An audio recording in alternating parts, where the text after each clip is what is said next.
Je pense que c'est devenu une coutume dans cette série de commencer chaque saison par un épisode correct sans plus. Non, il n'y a aucun début de série que j'ai trouvé extraordinaire, aucun début de saison que j'ai trouvé sensationnel ou quoi que ce soit jusqu'à présent, donc ça ne déroge pas la règle. Quoi qu'il en soit, avant de commencer cette cinquième saison, j'aimerais revenir sur deux remarques qu'on m'a faites. Tout d'abord, il y a quelques inquiétudes depuis la saison 3 à peu près que j'ai sur certaines personnes qui se disent ah, j'espère qu'il va pas, que ça va pas le décourager les saisons 4 et 5 et qu'il va suivre jusqu'au bout. Et j'aimerais vous rassurer sur un point. J'ai suivi Smallville jusqu'au bout. Et j'ai suivi Prison Break jusqu'au bout. Et j'ai suivi Heroes jusqu'au bout. Et il fallait le faire, hein, parce que vous... Et la raison pour laquelle j'ai suivi ces séries, c'est parce que ça avait réellement réussi à m'accrocher au début. Et malgré le fait que ça n'ait pas été en s'arrangeant dans les futures saisons, j'avais tout de même cette espèce d'envie de voir où est-ce qu'ils allaient.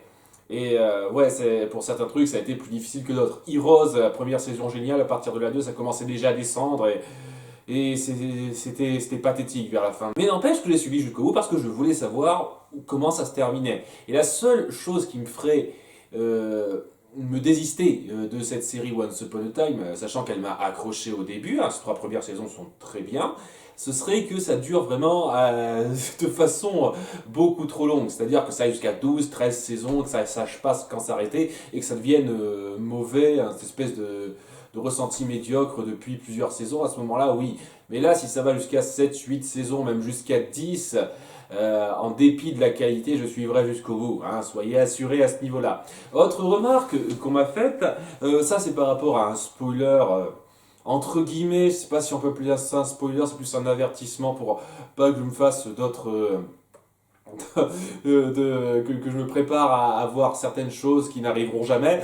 Et on m'a dit que les personnages de Maléfique et Lily n'apparaissaient plus du tout à partir de cette saison 5. Hein. Alors je sais pas, on en est à la moitié de la saison 7, peut-être qu'elles réapparaîtront comme par magie à un moment donné, mais voilà, Lily et Maléfique n'apparaîtront plus jamais parce que apparemment, ils n'ont pas su quoi en faire. Peut-être qu'ils avaient des plans pour les deux personnages, mais ça a été mal reçu par les spectateurs. Hein. Je comprends qu'on ait mal reçu le personnage de Lily, hein, très bien, et donc ils se sont dit, tant pis.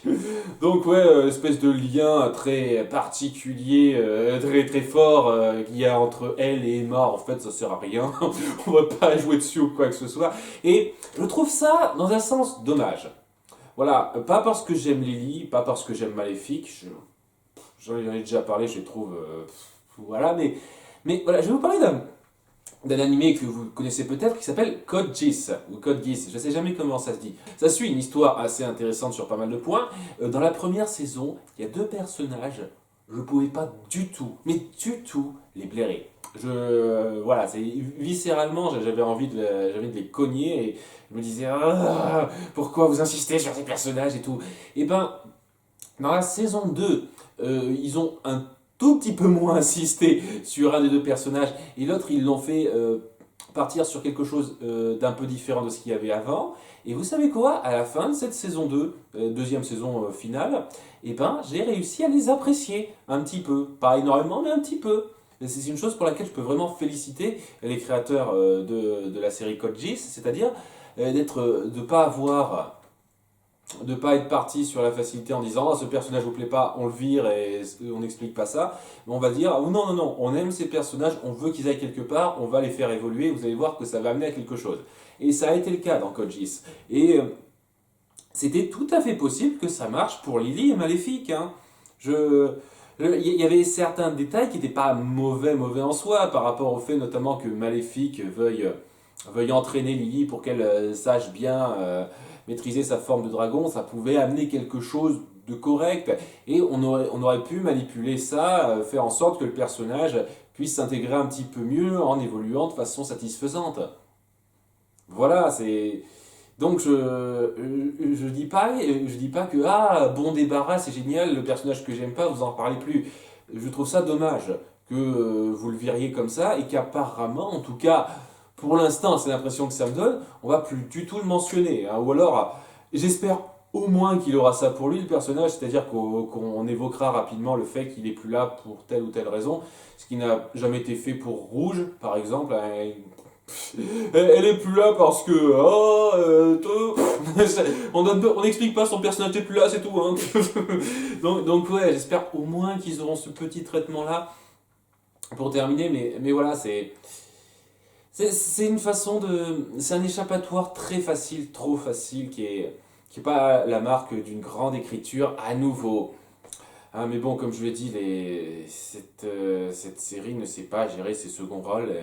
Quoi qu'il en soit, premier épisode de la saison 5. On commence par deux flashbacks. Le premier sur Emma qui est toute jeune, en 1989, toute mimi et tout, qui vient voir Merlin l'Enchanteur au cinéma. Il a une ressortie en 1989, ce film, apparemment. Donc c'est pour faire le lien avec Merlin l'Enchanteur et tout. Et puis, lorsqu'elle est au cinéma, il y a un mec qui vient la voir comme ça de nulle part, qui lui dit ne fais pas ça, quoi qu'il se passe, tu ne dois jamais retirer Excalibur de son socle. Ouais, et apparemment ça l'a jamais marqué ou quoi que ce soit. C'est un peu compréhensible que ça lui parle comme ça. Seulement, le petit truc qui me marque le plus là-dedans, c'est pas tant le fait que, comme par hasard, elle a rencontré un type mystérieux avant qui lui a parlé d'Excalibur rapidement, de façon vachement cryptique pour bien être. Pour bien que ça n'ait aucun impact réel, mais bon.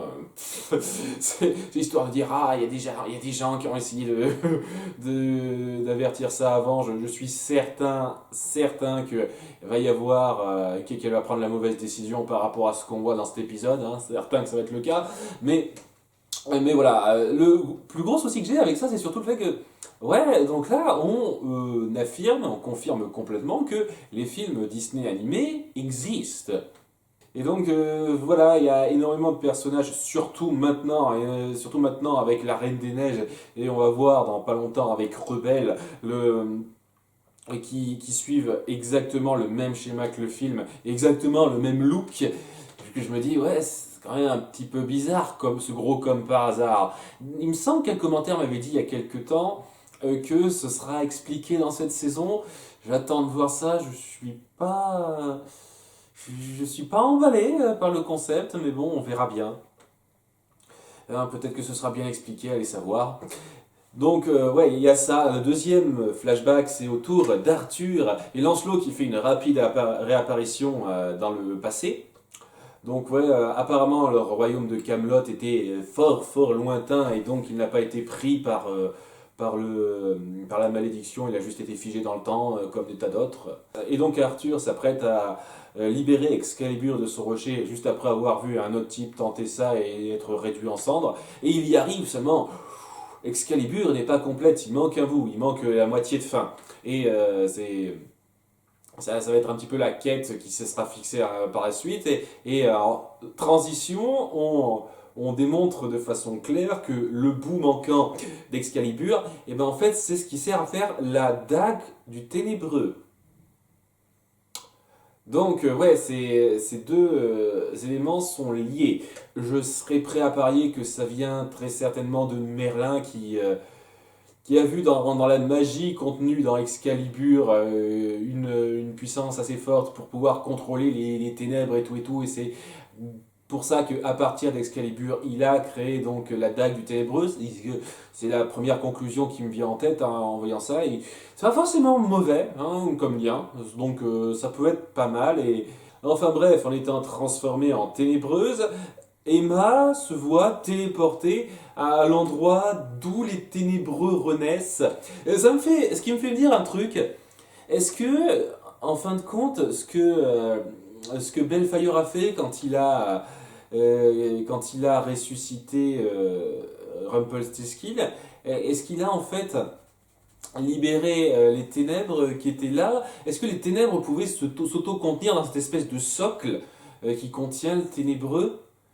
par rapport à ça, ou est-ce que s'il y avait personne pour prendre le rôle du ténébreux, elle finirait par être lâchée dans le monde et tout? C'est ce genre de petits trucs, ce genre de questions qu'on se pose par rapport au lore de la série qui, je pense, n'aura jamais de réponse. Mais voilà, c'est histoire de dire une petite pensée qui m'est venue comme ça. Donc elle se reforme en tant que ténébreuse dans ce socle magique, ce qui, me semble-t-il, n'est pas arrivé à Rumpelstiltskin quand il a tué le dernier ténébreux. Je, voilà, ou alors j'ai loupé ce passage-là, ou alors ça s'est passé très vite, et à ce moment-là, on peut dire que dans l'ellipse qu'on n'a pas vue, la petite ellipse, ben, il a été téléporté là, il s'est reformé dans le socle du ténébreux, allez savoir. Et apparemment, c'était vraiment un faible jusqu'au bout, puisque lui, il s'est laissé très très vite tenter par ses pulsions et tout, contrairement à Emma, qui est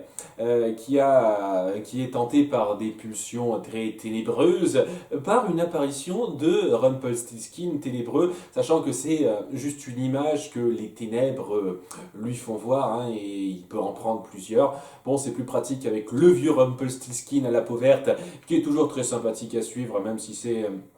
Même s'il il y avait pas assez de cabotinage. À mon goût, il aurait pu en faire un petit peu plus. Mais enfin bon, c'était quand même vraiment sympa à suivre. Et donc, on sent cette espèce de lutte d'esprit d'Emma qui essaye de pas céder aux ténèbres et tout, malgré ce que lui fait faire Rumpelstiltskin, et qui se voit un peu forcé, grâce aux manipulations de ces ténèbres, de faire un peu de magie contre son gré et d'être un peu pris par ses émotions. Et c'est là qu'elle finit par rencontrer Mérida en étant à la poursuite d'un... Comment ça s'appelait déjà? C'était une espèce de feu follet, voilà, feu follet bleu, et elle tombe sur donc Mérida. Au début, elle est assez suspicieuse, mais finit par lui dire: Ah, apparemment vous avez un but aussi noble de ne pas céder aux ténèbres et tout, donc je ne serais pas contre que vous m'accompagniez. Moi, j'ai besoin de cette lueur pour j'ai ce feu follet, hein, je vais avoir du mal, hein, ce feu follet pour retrouver la trace de mes frères qui ont été kidnappés, parce que voilà ce qui se passe, et on sent clairement que ça essaie de suivre vaguement le même schéma que la Reine des Neiges là, sachant que je pense clairement pas que Mérida aura un rôle central. Enfin, l'histoire de Mérida, je pense pas qu'elle aura un rôle central, mais ça essaie de suivre la même logique, c'est-à-dire cosplay à l'identique du personnage, histoire, semble-t-il, exactement similaire à celle du film. Ouais, elle parle à un moment de transformation en ours. Elle a trois frères jumeaux qui ont été kidnappés, donc trois frères jumeaux, elle veut les sauver. Moi, à sa place, je me serais dit: oh super, ils vont crever, tant mieux. Oh putain, j'ai détesté ces connards. Mais c'est. Et ouais, ça essaye de reprendre exactement le même type de personnage, les mêmes événements, du peu qu'elle dit, que dans le film. Donc voilà, maintenant, c'est plus on essaye de refaire les histoires telles qu'on les connaissait mais différemment. C'est juste, voilà, les histoires qu'on les connaissait, elles se sont déroulées exactement telles quelles, et puis on en donne une suite. Voilà, c'est très créatif, très très créatif. Donc ouais, son père est mort de je sais pas quoi, et il y a des gens qui veulent pas faire en sorte qu'elle soit sur le trône. Parce que c'est une femme et tout, société sexiste, tout ça, message vachement subtil qui font passer par rapport à ça. Et donc elle a besoin du feu follet pour retrouver ses frères.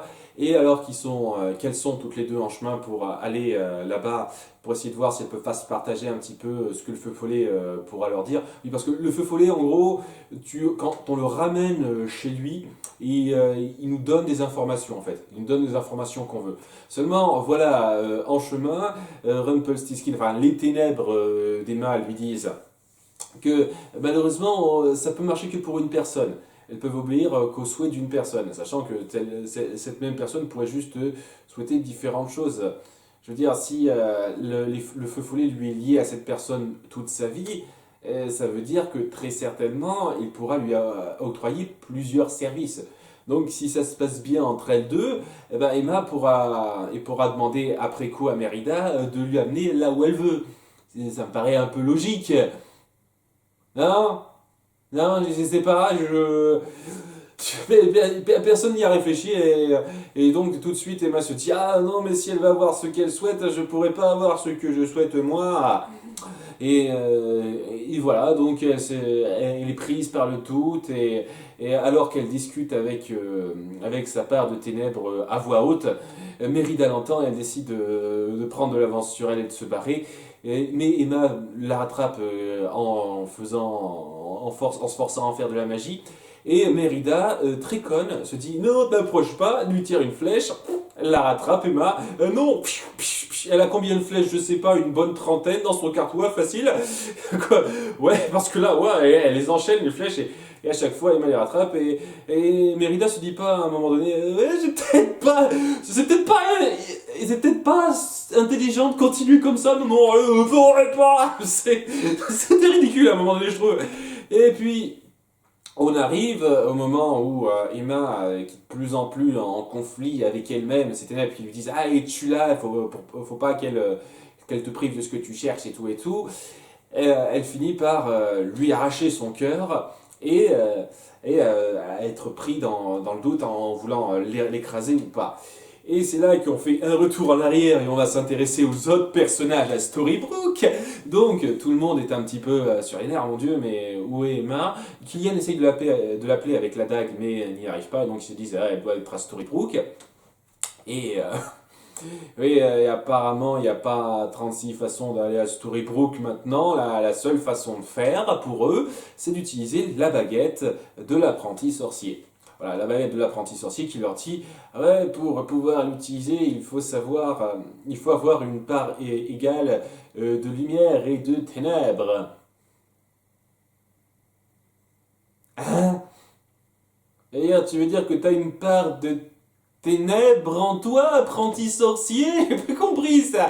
Ouais, parce qu'il leur parle rapidement, après il retombe dans le coma ou je sais pas quoi, donc, mais, voilà, t'as pas arrêté d'utiliser la baguette toi-même? Je, je comprends pas très bien pourquoi tu parles de part de ténèbres et de lumière, t'es censé être quelqu'un d'un être de lumière, me semble-t-il, je sais pas trop, mais c'était pas il mélangeait pas les deux. Me semble-t-il.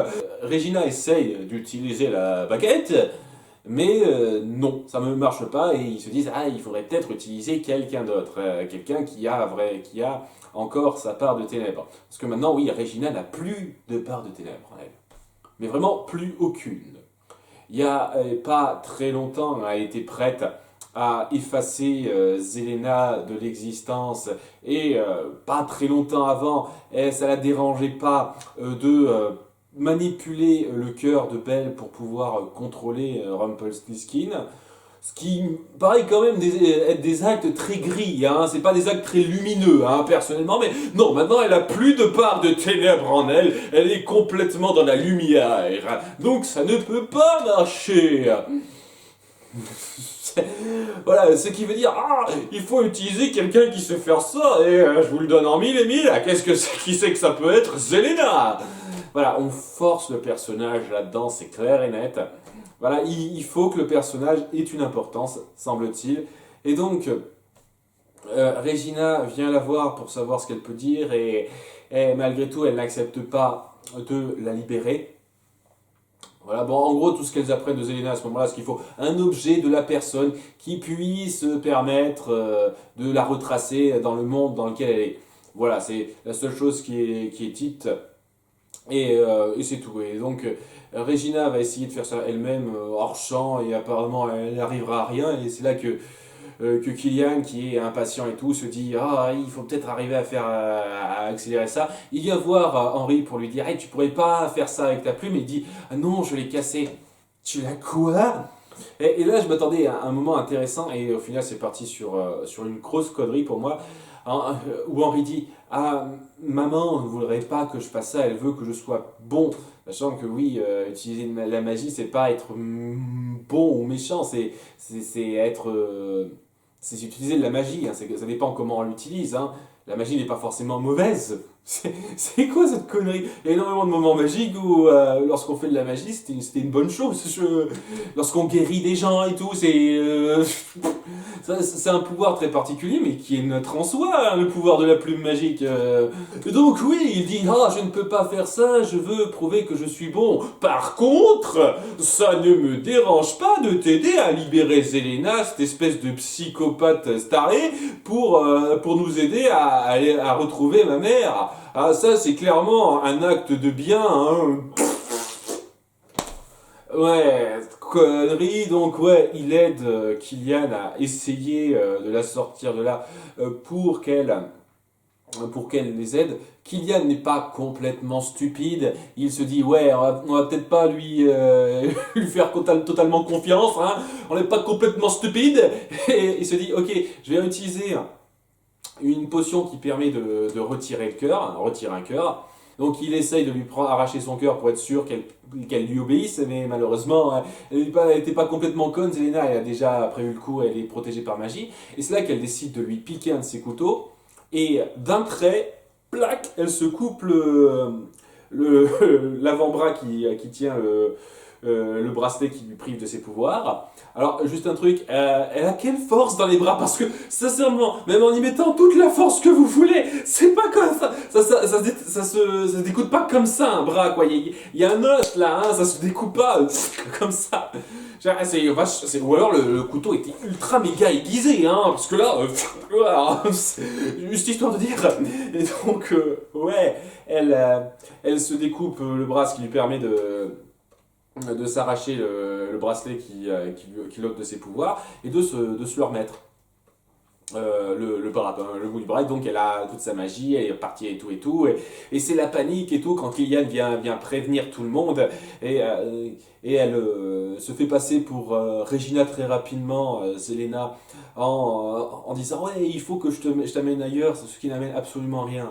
Sincèrement, c'est juste pour déconner avec lui, je pense. C'est juste dire, ah ouais, t'as cru que j'étais Regina? Bah non, parce que ouais, 3 secondes plus tard, elle réapparaît sous sa forme et elle peut la voir par magie, donc vraiment rien du tout, j'ai pas compris le délire, mais bon. Ouais, en plus, ouais, c'est histoire de dire, oh, regardez quand même, comme il y a beaucoup plus d'alchimie entre lui et Regina qu'entre lui et Marianne, blablabla. C'est-à-dire, il y a des gens qui m'ont dit ça en commentaire à une ou deux reprises, où ils m'ont dit, ouais, mais maintenant il aime plus trop Marianne, il aime Regina, ça représente plus grand-chose pour lui. Je veux dire, c'était son premier amour. Lui, la femme qui l'a changé, la femme qui a représenté grand-chose, énormément de choses pour lui avant. Je veux bien que maintenant, elle l'aime moins, il ne soit plus amoureux d'elle, mais quand même, il devrait avoir un souvenir assez fort d'elle. Mais non, bon, là, en l'embrassant donc cette fausse Regina, il découvre tout de suite que c'est Selena, mais c'est juste pour souligner une connerie comme quoi oh, il est plus amoureux de Regina maintenant qu'il ne l'était de Marianne, une connerie comme ça, histoire de bien frotter les fans dans le sens du poil. Hein, vous aimez qu'on insinue clairement que entre lui et Regina, c'est beaucoup plus fort qu'entre lui et Marianne avant, hein, vous aimez qu'on fasse ça, ouais. C'était un passage de 30 secondes de rien du tout, mais ça m'a légèrement gavé. Donc, elle prend Robin en otage et force Regina à lui donner la baguette en échange. Et donc, parce qu'elle veut en fait refaire sa vie.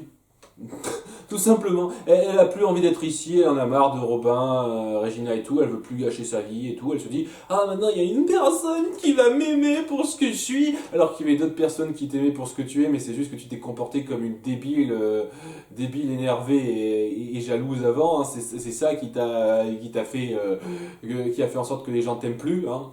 Mais bon, hein, c'est juste histoire de dire. Mais il y a une personne qui va m'aider, qui va m'aimer, et je veux pas qu'elle soit manipulée par vous. Je veux qu'elle grandisse avec moi et tout. Donc je repars dans mon pays, régner sur les autres, et comme ça, mon fils m'aimera et tout. Voilà.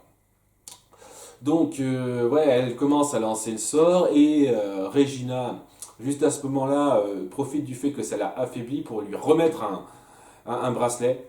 Et, et donc, juste après, elle se refait elle se refait restreindre ses pouvoirs. Je me suis dit, c'est cool.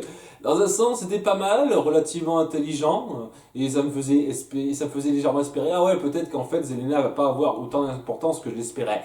Mais apparemment, ça a l'air d'être légèrement le cas. On dirait, peut-être. Je, je sais pas, c'est un petit peu. Je suis un peu mitigé là-dessus parce que je suis pas sûr. Parce que voilà, on décide de tous partir dans le portail qui a été créé, qui n'est pas une porte. Ouais, le portail qui est créé avec le sort, ce n'est pas une porte, mais c'est une tornade. Ok, de un, l'apprenti sorcier, à chaque fois qu'il faisait un portail entre deux mondes dans la saison précédente, c'était une porte. Et il faisait apparaître une porte, elle apparaissait, et puis pouf, voilà, on passait à travers. C'était tout. Ils l'ont fait à la fin du premier arc de la saison 4. Oui, exactement. C'est exactement ce qu'ils ont fait à la fin du premier arc de la saison 4. Ils ont créé une porte qui menait directement au royaume de la forêt enchantée. Là, non, c'est pas une porte, c'est une tornade. Ok. Est-ce que ça veut insinuer donc que les fois où quelqu'un a été emmené dans un autre monde par tornade magique, c'était l'œuvre de la baguette de l'apprenti sorcier? Et c'est lui qui a été responsable de la venue de Zelena enfant et de Dorothy au pays d'Oz? C'est lui le responsable? Ça me fait poser des tonnes de questions maintenant, cette connerie. Je comprends pas. Est-ce que ce sera expliqué ou pas? Est-ce que c'est juste un truc qui sont balancés comme ça sans faire gaffe avant? Je sais pas. C'est sincèrement. J'espère que c'est pas la deuxième solution, mais ouais, je me pose un peu la question. Donc ouais, ils décident de tous se mettre dans, dans le café de Mère Grand pour partir à destination du pays des merveilles grâce à un objet que possédait Emma. Donc ça les amènera pas loin d'elle. Pas juste à côté d'elle, pas loin d'elle. Mais parce que bon, ils seront quand même à enfin, au moins quelques centaines de mètres, semble-t-il. Donc voilà, c'est histoire de dire. Et, et juste après ça, il y a Grincheux et quelques nains qui arrivent pour dire ah mais qu'est-ce qui se passe et qui décident ok vous savez quoi ça fait plusieurs fois qu'on a été mis de côté. Ce coup-ci on veut être de la partie, on veut participer. J'ai beaucoup apprécié ça, seulement ça me fait avoir quelques doutes. Après cette scène-là, j'espère très sincèrement, que Grincheux, au moins lui, va avoir un rôle un peu important dans l'histoire. Que ça va pas être juste un perso de soutien qui est dit ouais, je suis là pour t'épauler, qui va vraiment avoir un rôle actif. Parce que si c'est pas le cas, je vous emmerde. C'est encore pire que de passer à la trappe vos persos secondaires en leur donnant plus aucune importance.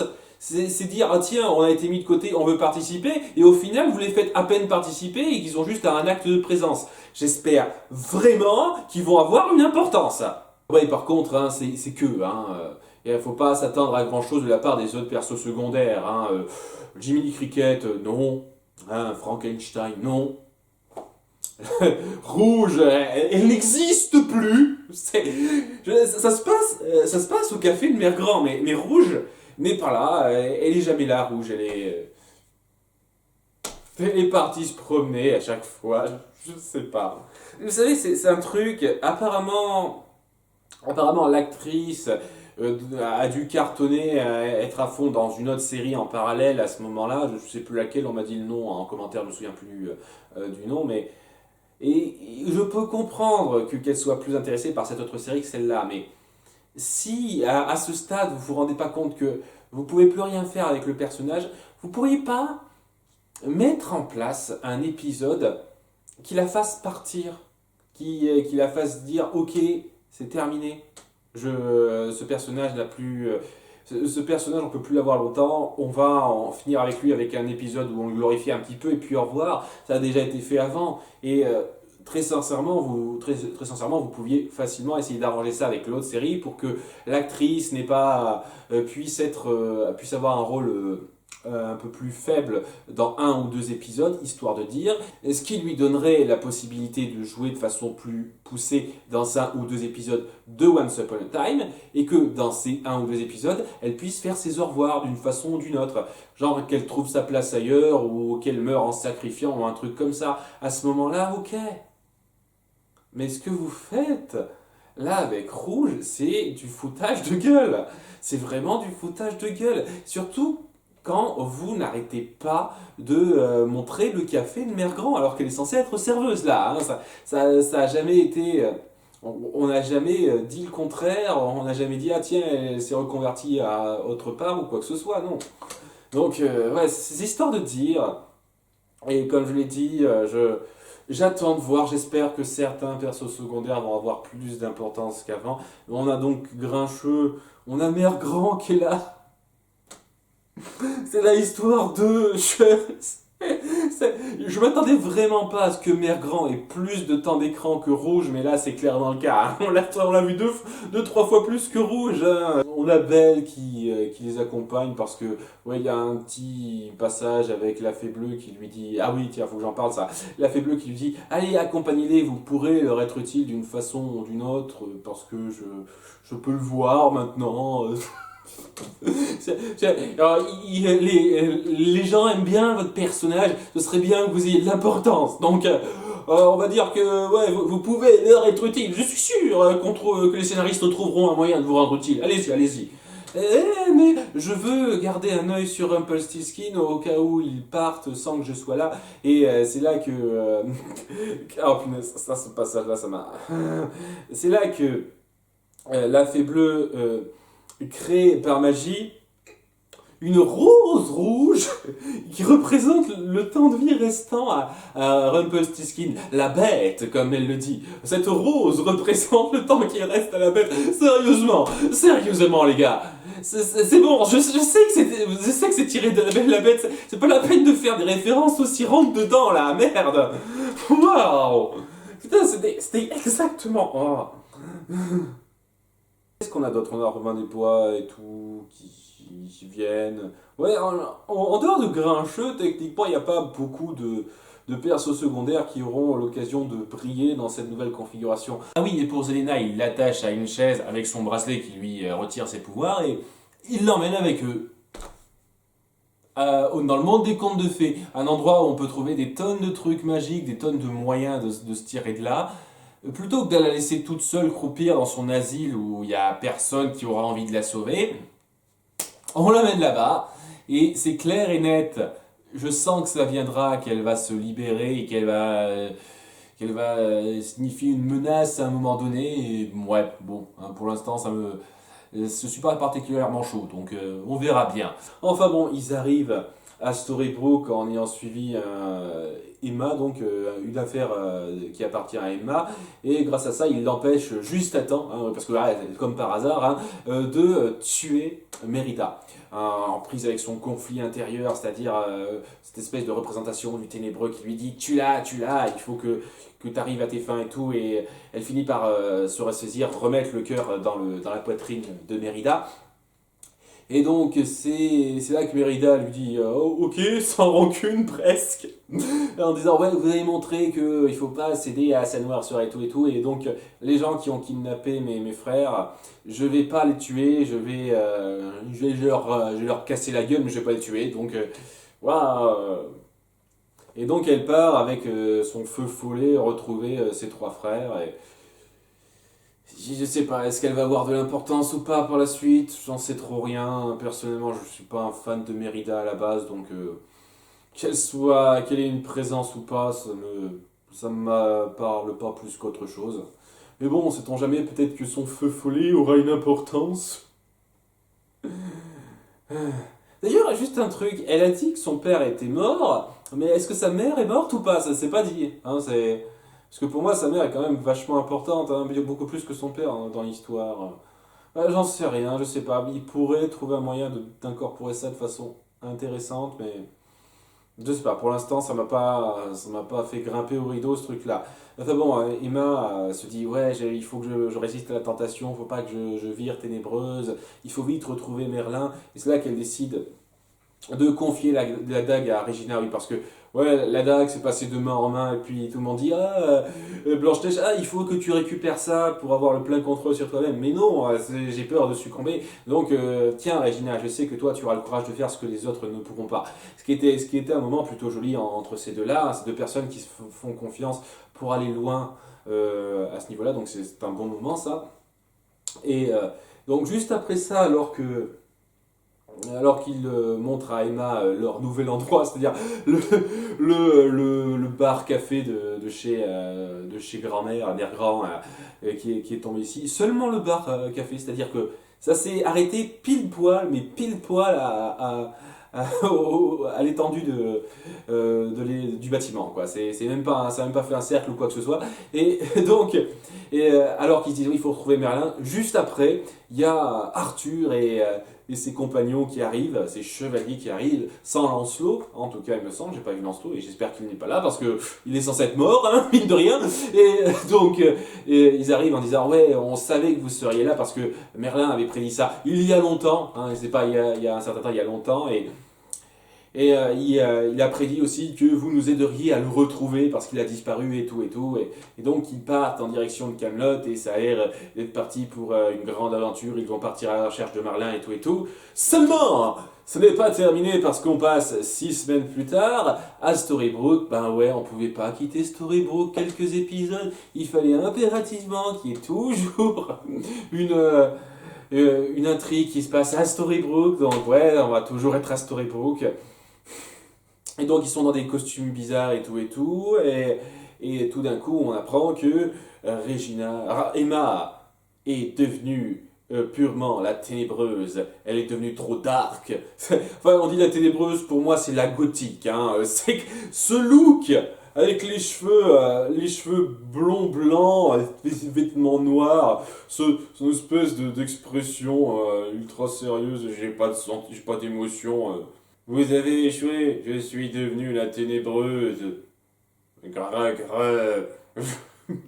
Ouais, c'est la gothique, hein, c'est pas la ténébreuse ça, hein, mais bon, elle est devenue méchante et tout, alors que je sais pas trop, c'est pas clair pour moi. C'est pas clair pour moi, mais j'imagine que ça doit être ce qui était censé arriver à Rumpelstiltskin lorsqu'il aurait eu le cœur totalement noirci. Là, c'est ce qu'on voit avec Emma. Ok.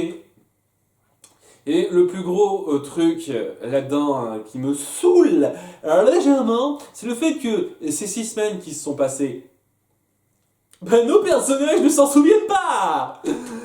Encore une fois. C'est pas parce que vous faites la remarque dans l'épisode même que ça devient tout d'un coup que ça devient tout d'un coup une excuse à votre manque de créativité. Vous allez faire combien d'épisodes, combien d'intrigues centrées sur le fait que nos personnages ne se souviennent pas de ce qui leur est arrivé. Il y a un, il y a un blanc à remplir ou suspense c'est tout.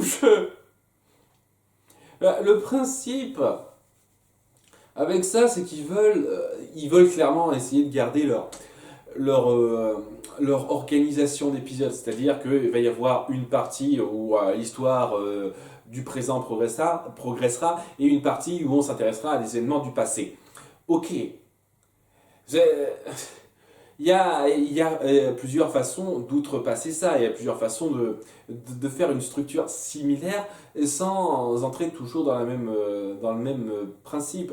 Vous auriez pu faire, comme ça a été fait avant un petit peu, des épisodes où d'un côté on suivrait ce qui se passe à un endroit et d'un autre côté on suivrait ce qui se passe à un autre endroit. Par exemple, on aurait pu avoir un chouïa moins de personnages qui seraient partis dans le monde de la forêt enchantée à la recherche d'Emma et les personnages qui seraient restés à Storybrooke auraient dû lutter contre une certaine menace.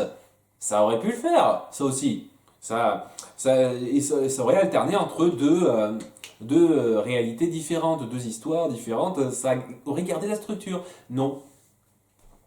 Donc on fait ça. Vous auriez pu trouver d'autres façons de mettre en place des flashbacks. Vous auriez pu faire des flashbacks autour de la table ronde, des différents autres persos secondaires à nouveau, mais ça va pas être le cas. On va avoir des flashbacks sur ces 6 semaines manquantes autour de nos persos principaux. Vous pouvez être sûr qu'il va y en avoir un sur Regina, qu'il va y en avoir un sur Killian, qu'il va y en avoir un sur Blanche-Neige et Prince Charmant. Et les autres, c'est au petit bonheur la chance. Peut-être que Robin en aura un, va-t-on savoir. Peut-être que Belle en aura un, va-t-on savoir. J'espère que Grincheux en aura un, même si ça m'étonnerait beaucoup. Et bien entendu, il y en aura un sur Emma, juste avant le moment où elle deviendra totalement la dark ténébreuse, et que ça reviendra du moment où elle aura retiré Excalibur, comme on lui avait déconseillé de le faire au tout début de cet épisode dans le flashback. Je suis sûr que ça va être ça, et que ça va être... et que ça risque d'être un peu forcé, je ne vois pas en quoi retirer Excalibur de son rocher. Sachant pourquoi elle le retirait de son rocher, Excalibur, Arthur est censé l'avoir sur lui maintenant. À nouveau, je suis sûr qu'il va y avoir une explication à ça, qu'on va amener ce truc-là et tout, et que, qui sait, peut-être que ce sera satisfaisant. Je ne sais pas, je ne sais pas. Mais voilà, ça amène un truc, une grosse redite. Voilà, une grosse redite sur ah, il y a un blanc dans ce qui s'est passé avant. Qu'est-ce qui s'est passé flashback pour montrer ça au compte-gouttes. Et vous saurez à toute fin ce qui s'est réellement passé, comment Emma a fini par devenir cette dark ténébreuse et tout et tout.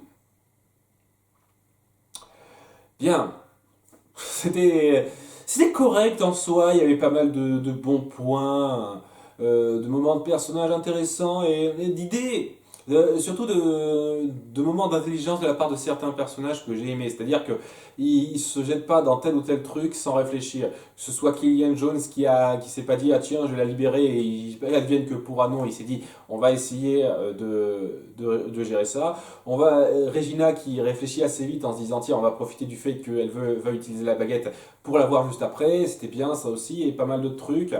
Il y a certaines choses que j'ai aimées dans le conflit intérieur d'Emma, qui était plutôt prenant sur certains points. Je trouve que ça allait trop vite. Je veux dire, cette espèce de moment où elle se dit ah, il faut que je la tue, c'est important. Je veux dire, c'est très difficile de jauger l'emprise qu'ont les ténèbres sur elle, surtout par rapport à ce qui s'est passé avant. C'est très difficile ça, mais par rapport à ce qui est montré, je me suis dit, ouais, ça va un peu vite. Ça aurait peut-être mérité de prendre plus de temps d'être instauré, ça. Mais mine de rien, il y avait quand même pas mal de moments de lutte intérieure sur ce qu'elle veut faire et sur le ténébreux veut essayer de la faire faire, qui était pas mal du tout. Et j'ai bien aimé ça. J'ai bien aimé pas mal de petits trucs à ce niveau-là. Donc, c'est pas un début en fanfare. Ça n'a jamais été un début en fanfare dans n'importe quelle saison. Donc, ça ne veut rien dire. À très bientôt pour l'épisode 2. Ciao!